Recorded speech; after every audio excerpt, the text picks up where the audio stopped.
다윗은 전쟁이 나면 자신이 왕일지라도 늘 앞장서서 솔선수범하며 싸우던 용장이며 지도자였습니다.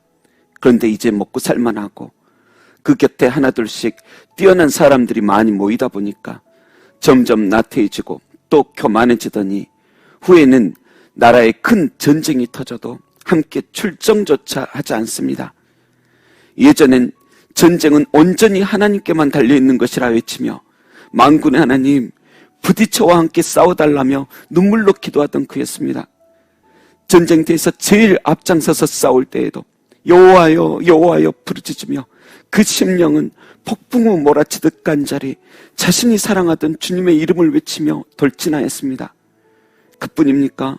모든 고심, 근심, 슬픔, 아픔이 먹구름처럼 밀려올 때면 그의 심령은 더욱더욱 주님께 가까이 나아가 찬란한 햇빛 대신 주님 앞에 오래 있다 옵니다.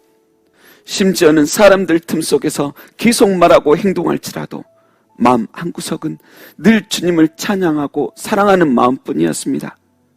그런데 그랬던 그가 이제 전쟁이 터져도 함께 출정하지도 않고 어련히 잘 싸워 이기는데 뭐 하는 마음에 기도하지도 않습니다. 더 나아가 자기 부하들은 피비린내와 죽음의 공포로 가득한 전쟁터로 보내놓고 그는 옥상에 올라가 유유자적 평화로이 거닐다가 전쟁 중에 목숨 걸고 싸우고 있던 자신의 부하의 아내가 목욕하는 광경을 보고 그녀를 간음까지 하게 됩니다. 그리고 그녀의 남편을 더욱 살아남기 힘든 전쟁터에서 싸우게 하여 결국 죽음에 이르게까지 하는 악랄한 행동을 하기까지 합니다. 그런데도 그게 죄인 줄을 몰랐습니다. 사람이 건방져지면 자신이 잘못하고도 무엇을 잘못했는지 모르고 뻔뻔히 행동하듯이 다시 정말 그 꼴이 되어버렸습니다. 하나님께서는 그렇게 타락해버린 다윗을 보며 탄식하며 애간장을 태우십니다.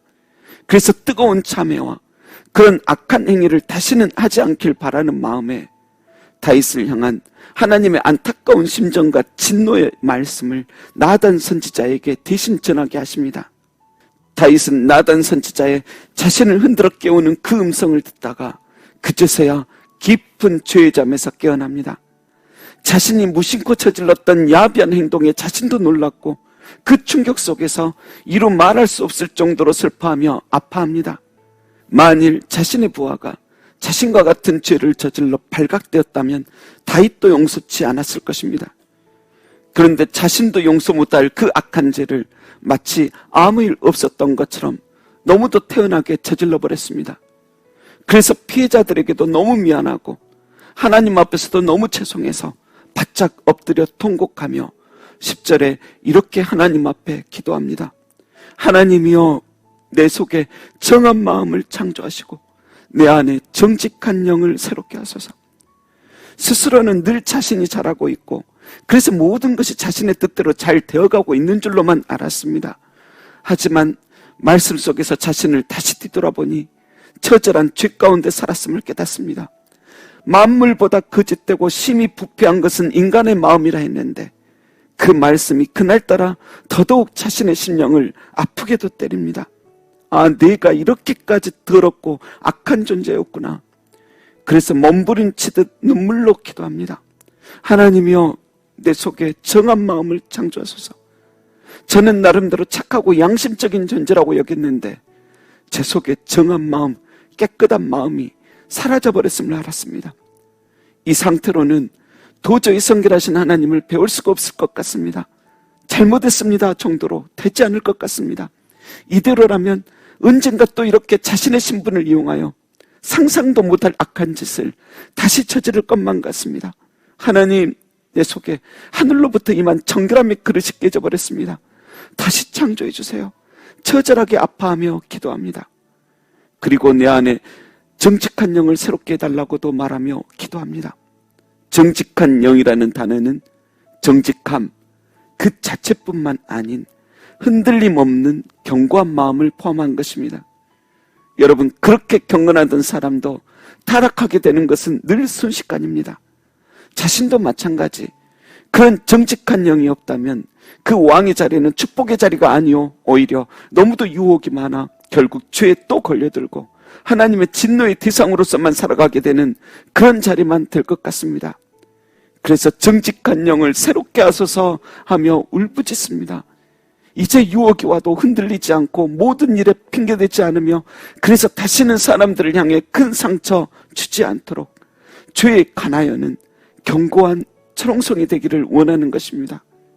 지금 자신의 마음 산성은 작은 여우 한 마리가 올라갈지라도 와르르 무너져버릴 만한 그런 초라한 것임을 확인하였습니다.